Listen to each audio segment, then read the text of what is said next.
CM Revanth Reddy అసెంబ్లీలో ఇష్టం వచ్చినట్టు మాట్లాడారంటూ ఆరోపించారు మాజీ మంత్రి వేముల ప్రశాంత్ రెడ్డి. సీఎం రేవంత్ హరీష్ రావును బాడీ షేమింగ్ చేస్తున్నారని మండిపడ్డారు. అసలు ముఖ్యమంత్రి మాట్లాడాల్సిన మాటలు ఇవేనా అంటూ ప్రశ్నించారు ప్రశాంత్ రెడ్డి. ప్రతిపక్షంగా ప్రభుత్వాన్ని ప్రశ్నించకుంటే భజన చేయాలంటూ ఫైర్ అయ్యారు.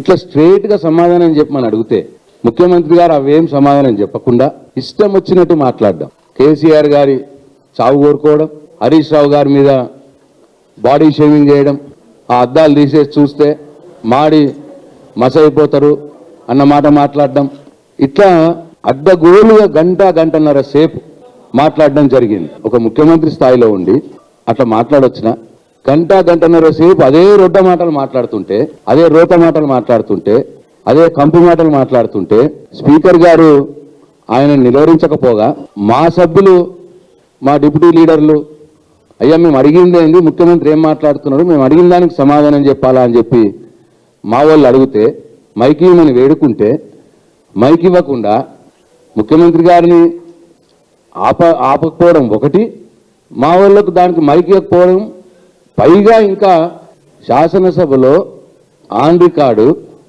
ముఖ్యమంత్రిని విమర్శిస్తా అంటే మైక్ ఇవ్వను అన్నాక ఎక్కడి శాసనసభ, ఎక్కడి సాంప్రదాయాలు? ప్రతిపక్ష సభ్యులు ముఖ్యమంత్రిని, ప్రభుత్వాన్ని, వాళ్ళు చేస్తున్నటువంటి ప్రజా వ్యతిరేక పనుల్ని విమర్శించకపోతే ఏం చేస్తారండి?